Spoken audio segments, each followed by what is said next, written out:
नमस्कार मित्रांनो, स्वागत आहे आपल्या सर्वांचं पंकज बाबा या YouTube चॅनल मध्ये। मी अनुराग इंगोले आणि मी इथे उभा दिग्रस शहरात, ते पण दिनबाई शिक्षण संस्थेच्या मोराबाई कन्या शाळा दिग्रस या शाळेच्या पटांगणात। तर आज इथे साजरा होत आहे 42वा राज्यस्तरीय मराठी माध्यमिक शिक्षकांचे कृती सत्र। तो कोण म्हणते भावांनो, पुट्ट्यात टॅलेंट नसते, आपल्या भावात एकच नंबर टॅलेंट आहे। तर आज माझ्या जागी यांनीच सर्व काही यांनीच बोललेलं आहे। तर आता आपण सर्व काही कार्यक्रम बघणार आहे। तर आज नाही का माननीय श्री संजय भाऊ देशमुख ते पण कार्यक्रमात येणार आहे। अख्ख्या महाराष्ट्रातले कवी आणि शिक्षक हे सर्व काही या कार्यक्रमात येणार आहे आणि कार्यक्रम खूप छान असणार आहे मित्रांनो। तर आपण तेच आपल्या ब्लॉगमध्ये आज बघणार आहोत। तर चला मग आता मी तुम्हाला सर्व काही माहिती तर झाली मित्रांनो। तर आता ग्राउंड वगैरे पाहू आणि सर्व डेकोरेशन इथं जे काही कार्यक्रम होणार आहे ते आपल्या सर्व ब्लॉगमध्ये आज बघणार आहे। आणि भावांनो, तुमच्या भावाला जर सबस्क्राईब नसेल केलं तर सबस्क्राईब करून टाका। तर चला मग आता कार्यक्रम बघू।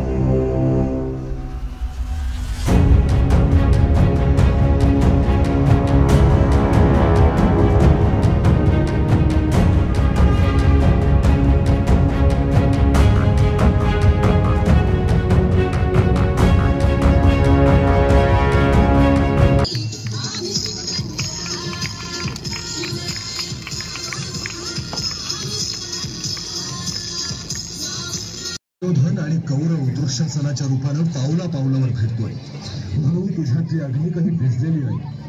प्रत्येक वेळी वस्त्र पुरवायला माधव येईलच असं नाही, आणि म्हणूनच तुझ्या मनगटात असलेल्या ताकदीला शस्त्र बनव, धार चढव, डोळ्यात आग आणि अन्यायाला परतवून लावण्याची ताकद तुझ्या पावलात तुलाच निर्माण करावी लागेल।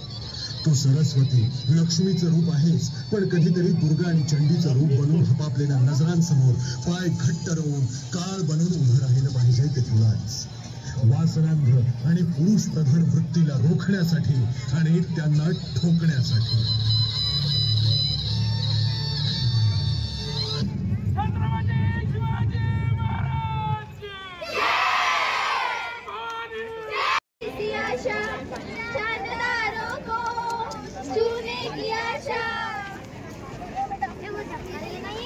अरे हाँ, बोलो सुरभि।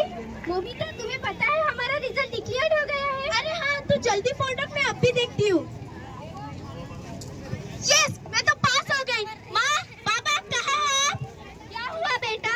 माँ, पापा कहाँ है? जरा सुनो जरा आना। माँ, पापा, आपने जो मेरे लिए सपना देखा था वो आज मैंने हकीकत में पूरा कर दिया। अब मैं डॉक्टर बन चुकी हूँ। माँ, मैंने आपका सपना पूरा कर दिया। हाँ बेटा, मैं बहुत खुश हूँ, मेरी बेटी ने मेरा सपना पूरा किया। अच्छा लगता है ना, इन जैसे जोशीले पेशीले डॉक्टर को देख के। क्या क्या नहीं कर सकते ये लोग, खुद चोट खा लेते, खुद दर्द सह लेते, लेकिन दूसरों की मदद करते हैं। अच्छा लगता है ना। मैं बहुत खुश हूँ, मेरी बेटी डॉक्टर बन गई। मेरी बेटी डॉक्टर बन के मरीजों की सेवा करेगी, उनको खुशियाँ देगी और मेरा नाम घर से ऊंचा करेगी। मेरी बेटी डॉक्टर बन गई। हाँ, आज तो मैं बहुत थक गई, आज बहुत पेशेंट है, पर एक सच्ची बात बोलूं, पेशेंट का इलाज करके उनके चेहरे पर एक खुशी पाकर मुझे बहुत अच्छा लगता है। मुझे प्राउड फील होता है कि मैं एक डॉक्टर हूँ। चलो अब मैं थोड़ी देर आराम कर लेती हूँ। क्या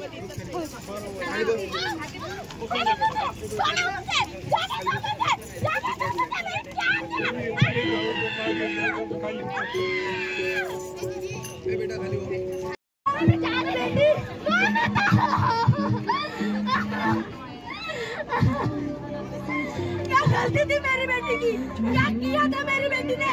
कैसी हरकत उसके साथ हुई है? क्या यही है इंसानियत? क्या यही है इंसाफ? क्या यही है नारी से सम्मान?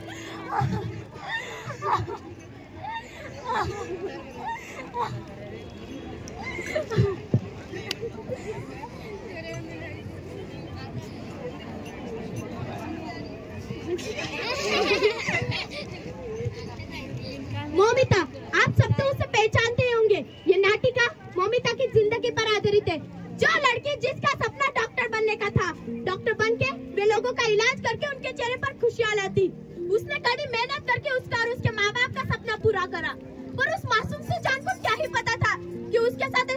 हरकत होंगी? क्या गलती थी उसकी? ये हरकत हम सबके लिए बहुत सारे सवाल छोड़ गई। क्या आज हमारे समाज में इंसानियत जिंदा है? क्या इसे तुम महिलाओं का सम्मान कहते हो? आज हमारे समाज में डॉक्टर, जिसे हम भगवान का रूप मानते हैं, उनके साथ ऐसे घिनौनी हरकत होंगी, तो हम जैसे सामान्य लड़कियों के साथ क्या क्या नहीं होगा? क्या होता है? सिर्फ 2 दिन कैंडल मार्च निकलती है, टीवी पर ब्रेकिंग न्यूज आती है, रैली निकलती है, और तीसरे दिन सब भूल जाते हैं। आज हमारे समाज में लड़कियों पर अत्याचार, उनका बलात्कार, वो सब हो रहा है। कौन रोकेगा ये अत्याचार? क्या आप रोकोगे? अरे छोड़ो, हम भी किससे उम्मीद लगा रहे हैं? अब समय आ चुका है, हमें हमारी रक्षा खुद करनी होगी। अब हमें हमारे इंसाफ की आवाज खुद उठानी होगी। अब रोना नहीं है। अभी हमें जिजाऊ जैसे, झांसी की रानी जैसे और काली माता जैसे हमें जोर बनना है। आखिर कब तक आस लगाओगे तुम इन बिके हुए अखबारों से? कब तक आस लगाओगे तुम इन बिके हुए अखबारों से? कैसी रक्षा मांग रहे हो तुम दुशासनों के दरबारों से? कैसी रक्षा मांग रहे हो तुम दुशासनों के दरबारों से? स्वयं जो लज्जाहीन पड़े हैं, स्वयं जो लज्जाहीन पड़े, वे क्या लाज बचाएंगे? सुनो द्रौपदी, शस्त्र उठा लो, अपना गोविंद आएंगे। क्या बात है, वाह, बहुत जबरदस्त। जय भवानी, जय शिवाजी। आपला सर्व मित्र परिवार आहे दिनबाई शाळेतला, तर सर्वांना घेता थांबा मग ढकलो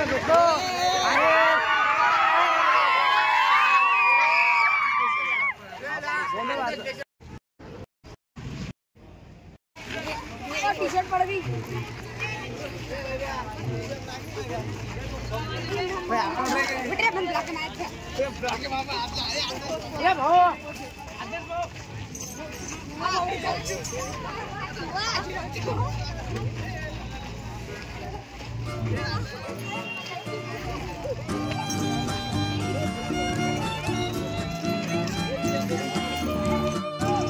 तर मग काय भावा, फॅमिली भावांनो, कोणी यार पहिले जाता मला बाहेर हाकललं ना पाय आता।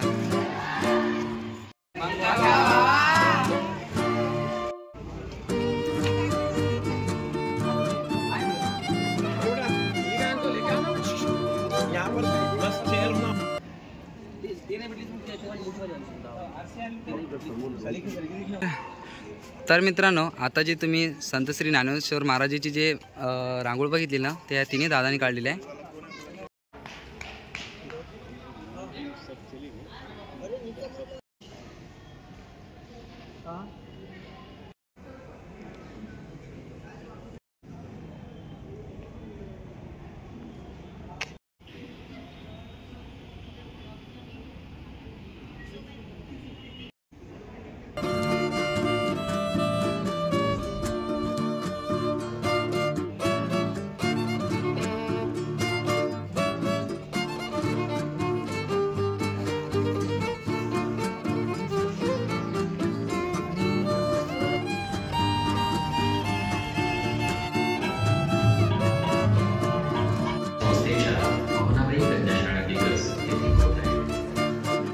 या प्रतिसादासाठी राज्यभरातून उपस्थित झालेल्या सर्व मराठी भाषा शिक्षकांचं, मराठी साहित्यिकांचं, सर्व मराठी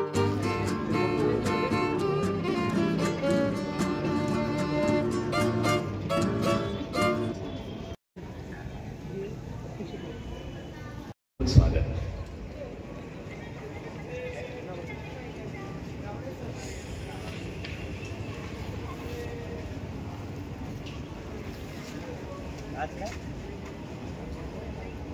बेचाळीसावं राज्यस्तरीय मराठी शिक्षक आमदार अमरावती विभाग यांचं शुभ आगमन या ठिकाणी झालेलं आहे। कवी संमेलन आज सायंकाळी आपण या प्रतिसादात आनंद घेऊया। 42वे राज्यस्तरीय मराठी माध्यमिक शिक्षण दिनबाई शिक्षण संस्था सर्व मराठी रसिकांचा अशा अग्रेसर आहे, अशा या सदैव प्रगती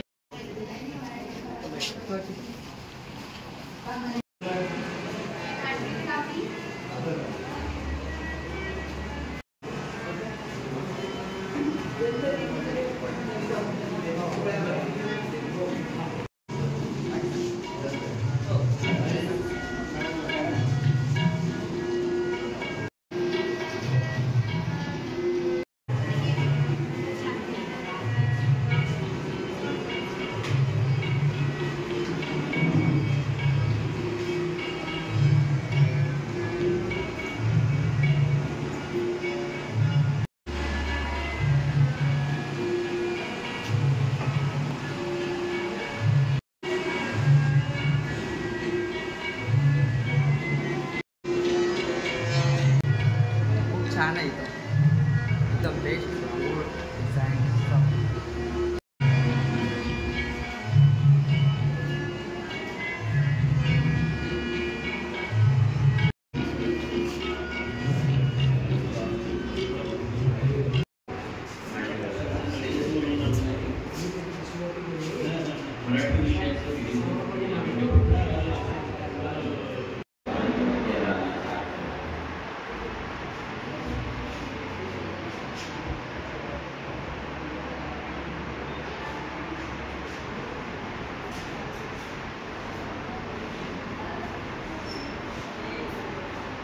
यंत्रासाठी मराठीतील गझल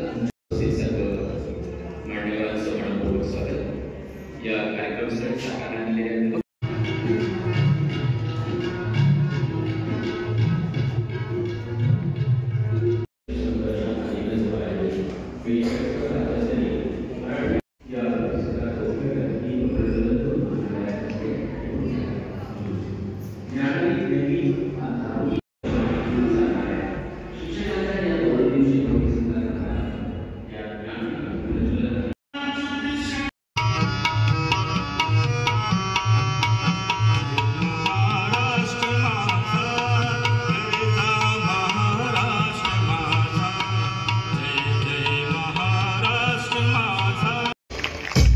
या कृतीसत्राचे अध्यक्ष माननीय श्री पांडुरंगजी सुतार सातारा, ते सचिव आहेत महाराष्ट्र राज्य माध्यमिक शिक्षक संघाचे. त्यांनी मंचावर स्थानापन्न व्हावं. संपादक मंडळाच्या सर्व सन्माननीय सदस्यांचं एकत्रितरित्या स्वागत करावं. श्री श्रीसागर सर, श्री गजानन गोटे सर,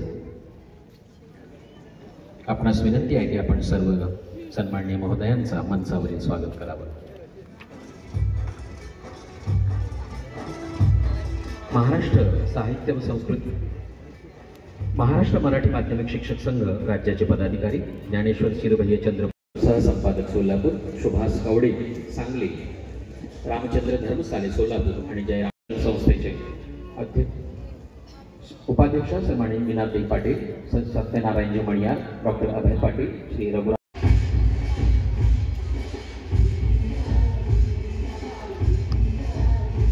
की मराठी भाषेतून जर आपण शिक्षण दिलं तर विद्यार्थ्यापर्यंत खऱ्या अर्थाने ते पोहोचणार आहे, जाणार आहे आणि समाज आपला प्रगल्भ होणार आहे. कवी एका ठिकाणी म्हणतोय, गर्दीत माणसांच्या माणूस शोधतो मी, हा माणूस शोधण्याची गरज आपल्याला निर्माण होईल. आपोआपच विद्यार्थी निर्माण होतील, समाज घडवतील, आदर्श प्रतिकृती तयार होतील आणि खरे संस्कार हे मराठी भाषेतून आपण करणार आहोत. खरी मूल्य आपण मराठी भाषेतून देणार आहोत. कथा असतील, कादंबऱ्या असतील, नाटक असेल, त्या सगळ्यांचा विचार आपण करत असताना एक समृद्ध भाषा म्हणून मराठी भाषा आपली पुढे गेलेली आपल्याला दिसेल. हा संसार करण्याचा, हा मांडण्याचा खटाटोपच एवढा आहे की मराठी शिक्षकांनी आत्मीयतेने शिकवावं, प्रेरणेने शिकवावं, ऊर्जेने शिकवावं. संवेदनशीलता त्या शिक्षकाच्या मनामध्ये असणं अत्यंत महत्त्वाचं आहे. संवाद कौशल्य कमी होत चालले मोबाईलवर, संवाद कौशल्य वाढली पाहिजे.